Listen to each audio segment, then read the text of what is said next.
Bien chicos, entonces comenzamos nuestro tercer video acerca de la expresión genética y nos queda el último paso de la expresión de la información, que es la síntesis proteica o traducción, la cual se define como un proceso activo a través del cual un RNA mensajero es leído en un ribosoma y traducido en un péptido primario. Ahora vamos a hablar de los RNAs que nos quedaron pendientes del primer video, y este es el RNA de transferencia, que para mí es uno de los RNAs más bonitos que hay, y el cual tiene un extremo 3' y un extremo 5', como todos los ácidos nucleicos de cadena larga. Y fíjense que vamos a analizarlo desde el extremo 3' hacia el extremo 5'. Fíjense que en el extremo 3' tiene, donde está el grupo OH, tiene una secuencia denominada ACC, esta que está acá. Aquí es donde se va a formar la catálisis en todo este conjunto, donde va a ir unido el aminoácido, junto como lo indica este cuadradito amarillo. Fíjense que si seguimos hacia 5', vamos a encontrar zonas donde hay complementariedad de base, por lo cual se van a formar brazos o loops, lo cual le otorga la característica hoja o forma de hoja de trébol, con 3 loops y un loops variable. Fíjense que en el brazo T hay nucleótidos que son nucleótidos modificados, que son nucleótidos extraños, como la pseuduridina y el dehidrouracilo en el brazo D. Esto le otorga la característica de que se forman estas vueltas, estos loops, junto con estos brazos, lo cual sirve obviamente para lo que es la función del RNA de transferencia dentro del ribosoma. Si seguimos hacia 5', nos vamos a encontrar con el brazo anticodón. El anticodón es esta secuencia que está acá, y recuerden que en el RNA mensajero habían secuencias de A3 nucleótidos denominadas codones, y el anticodón es una secuencia complementaria a esos codones. Y ahora armen en su cabeza lo que significa la traducción de una palabra. Fíjense que si yo trato de expresar en el lenguaje genético una metionina en una proteína, que es un aminoácido, voy a traducir un codón en el RNA mensajero denominado AUG, y el complementario AUG va a existir en el anticodón, y ese RNA de transferencia va a tener en su extremo 3' unida la metionina. Por lo tanto, el RNA de transferencia es el traductor entre el lenguaje que se encuentra en el RNA mensajero y los aminoácidos que yo quiero que contengan mis proteínas que estoy tratando de expresar. Bastante bonito, ¿no es cierto? Si seguimos hacia 5', nos vamos a encontrar con otro brazo denominado brazo dehidrouracilo, por los nucleótidos que se encuentran acá, que se denominan dehidrouracilo. Y continuando hacia 5', nos vamos a encontrar con un monofosfato. Existen 4 tipos de nucleótidos modificados que no vale mucho la pena que se lo aprendan, pero sí que los retengan o que sepan que lo escucharon alguna vez, que son estos que están acá. Fíjense que esta es una guanina modificada que tiene la adición, está dimetilada en esta zona. Por lo tanto, este es un nucleótido que se llama N-dimetilguanina. Acá tenemos un uracilo modificado que tiene dos hidrógenos agregados en estos carbonos de acá. Por lo tanto, este es el dihidrouracilo, el que yo les estaba mencionando en el brazo D. Acá tenemos una adenina que está modificada, que tiene la adición de un grupo isopentil, que es este que está acá. Esto tienen que repasarlo de nomenclatura orgánica en química, que es el N6, por el que en el nitrógeno 6 está agregado al grupo isopentil adenina. N6 isopentil adenina. Y acá tenemos uno que me salió cortado, pero que es la sustitución de un oxígeno por un puente disulfuro. Por lo tanto, este tipo de enlace pasa a llamarse 4-tiouridina, que es un uracilo modificado.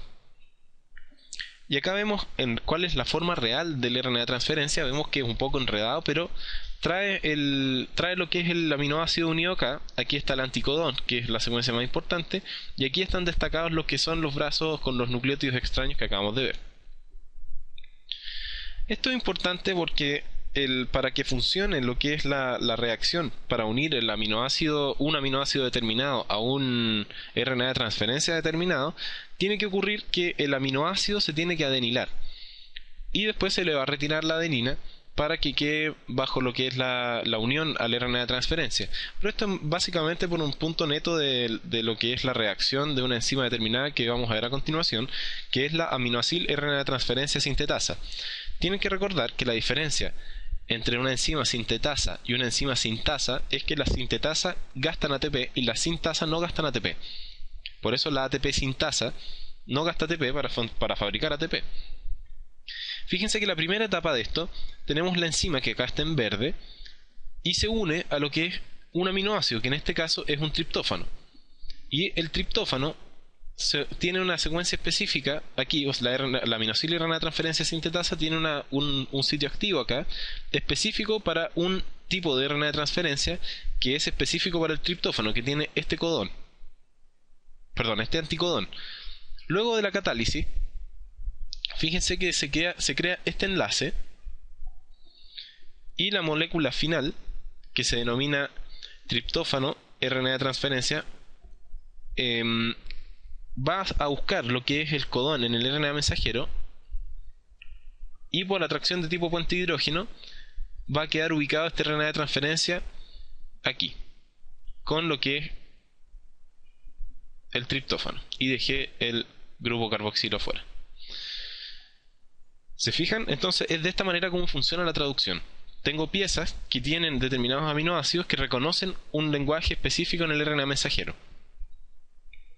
Otro tipo de RNA que tenemos es el RNA ribosomal, que fíjense que es bastante complejo y enredado. Acá está el comienzo 3' y el comienzo 5' está acá, para que vean la cantidad de vueltas que se da, y tiene distintos dominios. Y existen distintos tipos. En procariotas se dan tres distintos tipos de RNA ribosomal. Recuerden que en los eucariotas el RNA ribosomal se sintetiza en el nucleolo. Tenemos RNA de 5 Svedberg, 16 Svedberg y 23 Svedberg. La subunidad que estoy pronunciando se escribe así.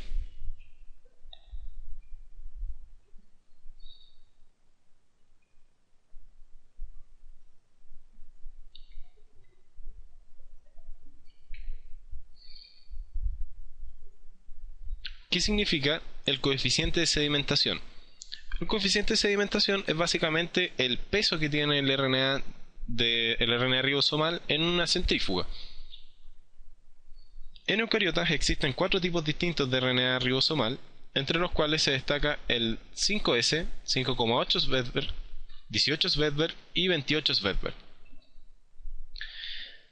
Acuérdense también que los ribosomas son complejos supramoleculares que están compuestos por RNA ribosomal y por proteína. Por lo tanto, y se dividen a su vez en una subunidad mayor, que son estas de acá, y en subunidades menores, que son estas de acá. El ribosoma de 70 Svedberg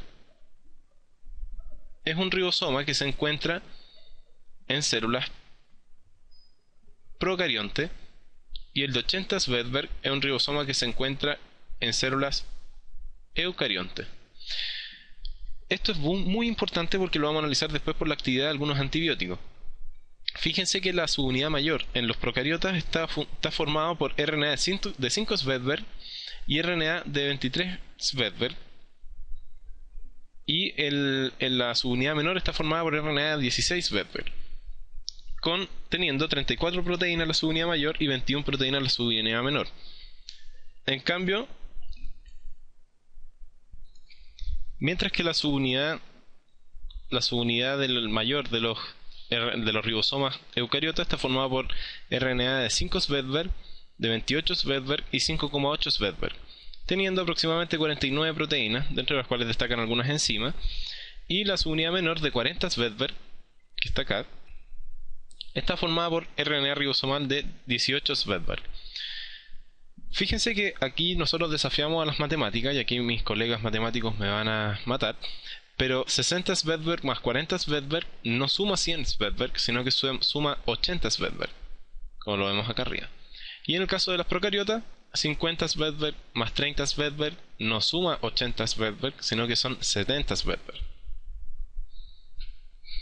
Y acá tenemos un resumen. Fijémonos en lo que es el ribosoma bacteriano, que es más pequeño, y el ribosoma eucariota, que es más grande.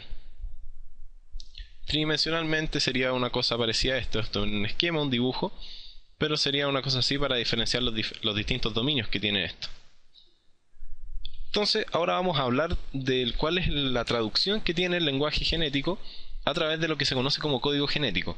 El código genético es algo bastante universal y es el lenguaje de codones que significan determinados aminoácidos.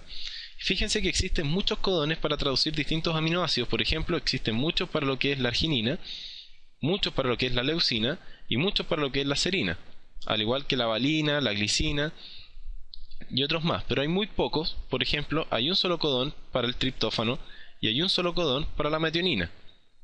Y hay 3 codones, que son estos de acá, que tienen que saberse de memoria, que son los codones de detención, que no codifican proteínas, sino que detienen la traducción, que son el codón UAA, el codón UAG y el codón UGA. Esto es muy importante porque si yo tengo una mutación del tipo de lesión puntual en el RNA mensajero o en el DNA, el RNA mensajero que yo voy a formar va a tener una alteración del marco de lectura. Por lo tanto, entonces, como les decía, cuando hay alteraciones en el marco, cuando hay lesiones puntuales en el DNA, se transcriben RNAs mensajeros que les falta un nucleótido, y la sola pérdida de un nucleótido puede causar lo que se denomina errores traduccionales por alteraciones del marco de lectura. Y correr el marco de lectura, por ejemplo, si es que yo tengo ese codón y le borro un uracilo y le coloco una adenina, este aminoácido perfectamente lo cambio por uno de estos. Fíjense que cambié un UCU por un CUA, que está acá. Por lo tanto, es muy importante evitar los factores que promueven las lesiones puntuales. Y acá tenemos nuestro esquema de lo que es la traducción. Tenemos nuestro ribosoma armado.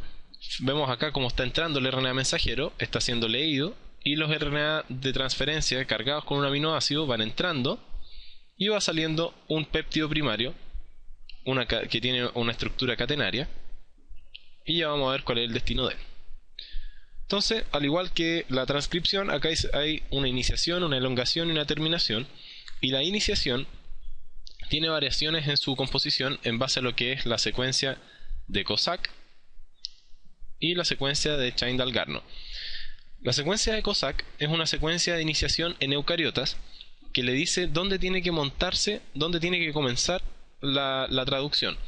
Y esto va en honor a un colega y amigo mío, un profesor de química del preuniversitario Prech, denominado, o llamado mejor dicho, Patricio Astudillo, que estaba trabajando con algunos doctores en lo que son RNAs mensajeros que son independientes de secuencia Kozak y son independientes de CAP.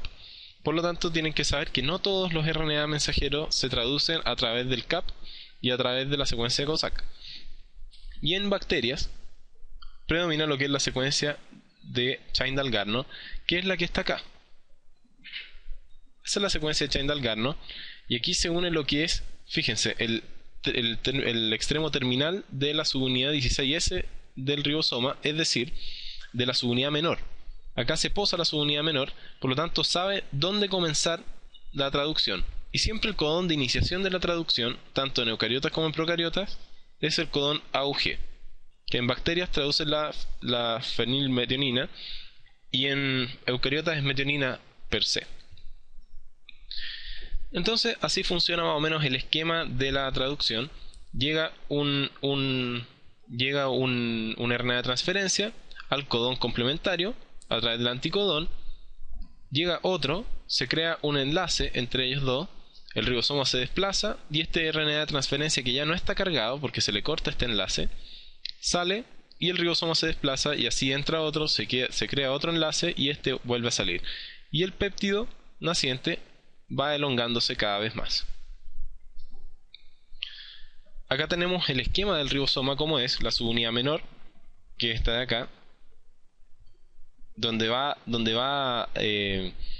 se va armando lo que es el RNA mensajero, ¿cierto? Perdón, donde va montándose el RNA mensajero, que es esta zona de acá, y vemos que por encima de ella se monta la subunidad grande del ribosoma.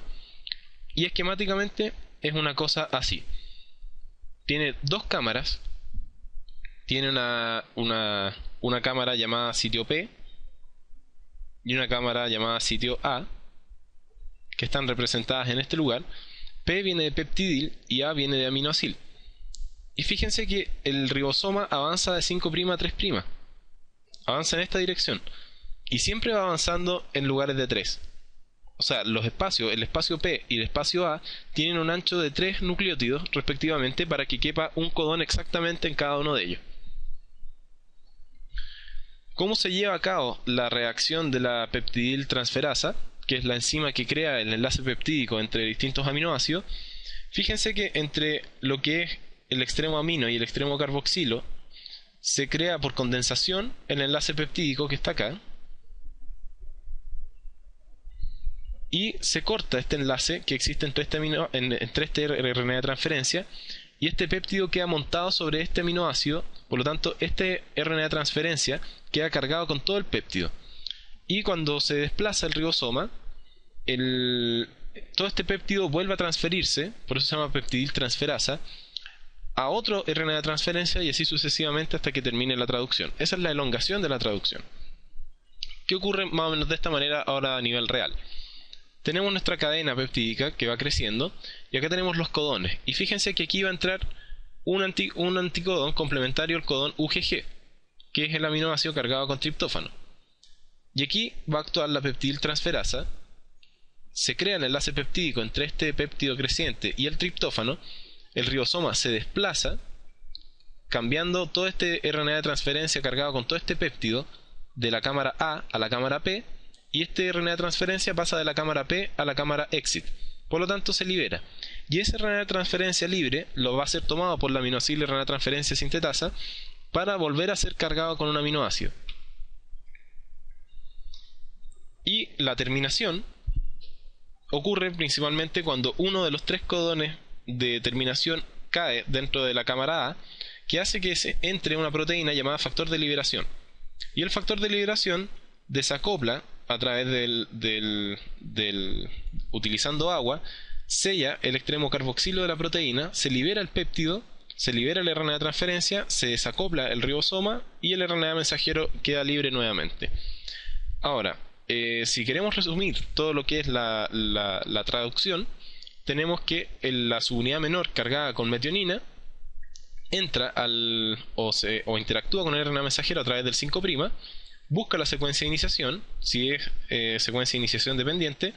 Cuando encuentra el codón AUG, ahí se determina cuál es el sitio de iniciación, se agrega o se monta lo que es la subunidad mayor del ribosoma, y entra lo que es el aminoácido RNA de transferencia. Puede ser cualquier RNA de transferencia que corresponda al codón que esté en el sitio A, y se forma el primer enlace peptídico a través de la peptidiltransferasa, y de esa manera el ribosoma sigue avanzando, como el que tenemos acá arriba, sigue avanzando en extremo 5' a 3', hasta que vuelve a caer un codón de terminación y el péptido se libera y es modificado, como veremos después, en el retículo endoplasmático a través de la vía de la exportación de proteínas. Generalmente en los eucariotas y en algunos procariotas no se da el caso de que un solo ribosoma produce una sola proteína, sino que se forman cuerpos denominados polirribosomas. Polisoma en algunas partes, pero el término correcto es polirribosoma. Y fíjense que el codón AUG se monta la subunidad menor, y empieza, a medida que se va desplazando el ribosoma sintetizando proteínas, se van montando nuevos ribosomas. Por lo tanto, pueden haber múltiples ribosomas transcribiendo el mismo RNA mensajero, formando, por ejemplo, si se montaron 10 ribosomas, puedo formar 10 proteínas a partir de un solo RNA mensajero inmediatamente. Y acá tenemos una espectacular microscopía, una foto de microscopía electrónica de transmisión, en la cual se ven los ribosomas, que son estos que están acá, puestos en una cadena muy parecidos al esquema que nosotros acabamos de analizar. Cuando el RNA mensajero ya ha sido traducido muchas veces, ya ha sido muy degenerado, ya tiene errores en su genética, es degradado finalmente por las RNAsas y tiene que transcribirse nuevamente otro RNA mensajero. La vida media es de unos pocos minutos en el citoplasma. Este proceso es bastante rápido. Fíjense que acá está la prueba de que en eucariota, acá esto es por sedimentación. Fíjense que los ribosomas sencillos ocupan la parte de arriba del tubo de sedimentación, generalmente del tubo Falcon, y fíjense que como está arriba significa que la mayor masa de ribosomas existe en forma de polirribosomas, que están más hacia el centro, más hacia el fondo. Y acá lo vemos en un gráfico que en general de las cadenas polipeptídicas en crecimiento están mucho más abundantes en lo que son en polirribosomas que en ribosomas sencillos, pero aún así existe mayor número que existe al igual un número considerablemente importante de cadenas polipeptídicas en crecimiento en ribosomas sencillos. Y finalmente, porque una pregunta importante es que hay antibióticos para los que están estudiando cosas relacionadas con el área de la salud. Hay antibióticos que tienen efectos en lo que son los ribosomas, interactúan con lo que es la actividad traduccional. Y la pregunta es, ¿por qué si yo me tomo un antibiótico no me hace efecto en mis células? Básicamente es porque los ribosomas nuestros tienen 80 Svedberg versus los procariotas que tienen 70 Svedberg, por lo tanto no son efectivos contra nuestros ribosomas. En este caso tenemos la tetraciclina, que es un antibiótico que bloquea la unión de los aminoácidos RNA transferencia a la cámara A del ribosoma, la streptomicina, que es un antibiótico perteneciente a la familia de los aminoglicósidos, que impide la transición entre el complejo de iniciación y la elongación en lo que es la formación del péptido primario. El cloranfenicol, que bloquea la reacción de la peptidiltransferasa, la eritromicina, que también es un macrólido, que bloquea la reacción de translocación en los ribosomas, y la rifampicina, que bloquea la iniciación de las cadenas de RNA uniéndose a la RNA polimerasa. O sea, tienen distintas formas de actuar. Y esto es muy importante de repente porque hay que saber qué estamos buscando atacar con los antibióticos. En resumen de los 3 videos, tenemos que el dogma central de la biología molecular establece que la información en el DNA tiene que ser copiada de RNA y luego traducida a proteína, y los retrovirus son la excepción al dogma porque tienen la transcriptasa reversa y pueden copiar su genoma en forma de RNA a DNA. La transcripción consiste en copiar información desde el DNA a RNA. En eucariotas se utiliza el complejo de iniciación de la transcripción, además de 3 polimerasas distintas: la 1 que transcribe RNA ribosomal, la 2 que transcribe heterogéneo nuclear o premensajero, y la 3 que transcribe RNA de transferencia. Mientras que en procariotas no se usa un complejo de iniciación de la transcripción y solo existe una sola polimerasa. Para elongar y terminar la transcripción, los procariotas utilizan 2 factores, respectivamente sigma y rho. Para transformar un RNA heterogéneo nuclear en un RNA mensajero se requiere de un proceso que extraiga la información no codificante total o parcialmente, denominado splicing. El splicing alternativo es la explicación que tengamos cientos de miles de proteínas en contra de los 21.000 genes que poseemos. El proceso de lectura de un RNA mensajero en un ribosoma para producir una proteína primaria se denomina síntesis proteica o traducción. Los ribosomas bacterianos son más pequeños que los eucariotas, por eso los antibióticos ribosomales no tienen efecto en nuestras células. Y la traducción requiere de 20 aminoácidos RNA de transferencia específicos, ribosomas en forma de polirribosomas, RNA mensajero y energía para funcionar. Eso es muy importante, existen 20 RNA de transferencia diferentes específicos para cada uno de los 20 aminoácidos que son capaces de formar proteínas. Bien, acabamos de terminar entonces, acá dice parte 1, pero es la parte 2. Muchas gracias por ver nuestros videos, esperamos que hayamos cumplido algunas de sus expectativas y aclarado algunas de sus dudas, y no duden en escribirnos ante cualquier sugerencia, crítica constructiva o duda que les surja a través de este proceso. Muchas gracias por todo y nos vemos en una próxima.